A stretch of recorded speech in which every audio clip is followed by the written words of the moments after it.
Tibet for me was a life-changing and extremely spiritual experience.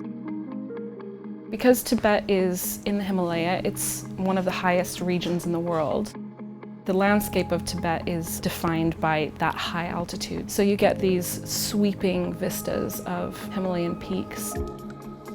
To reach Tibet, I took the world's highest train, which is the Qinghai Tibet Railway. And the train goes from Xining in mainland China up over the Tibetan Plateau and into Lhasa. Lhasa is the capital city of Tibet. It's the place where pretty much everybody arrives when they first come to Tibet.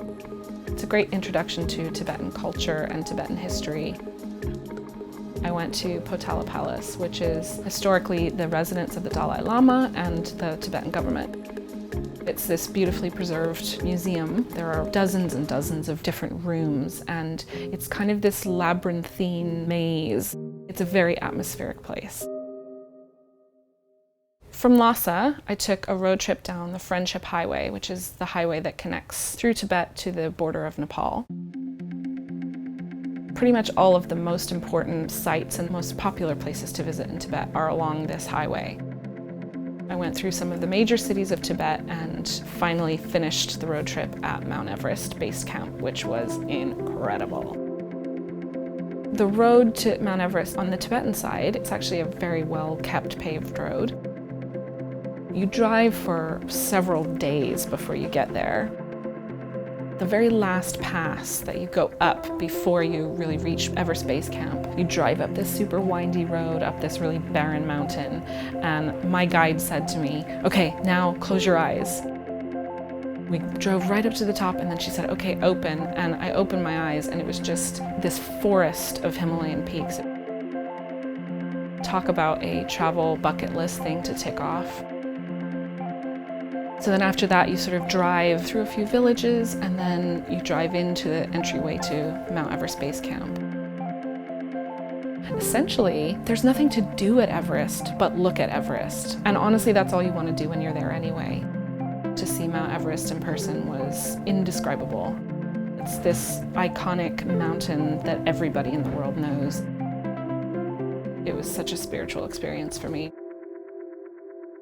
So you visit lots of monasteries when you're in Tibet. Two of the ones that I really enjoyed were Sakya Monastery and Nartang Monastery. Sakya Monastery is a little bit off the beaten track.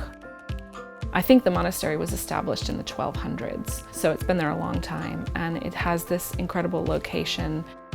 One of the most interesting things about this monastery is that Sakya has a kora that goes around the top of its outer walls. So you walk the ramparts of the walls here, and it's incredible because you get a view down inside the monastery, but also out to the mountains that are framing the view and framing the town.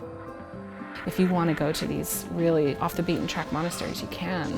It just takes a bit of driving and a bit of hunting, but once you get there, you'll always find a welcoming face who will bring you in and probably give you a cup of sweet milky tea and sit you down and tell you something about how to make the world a more peaceful place.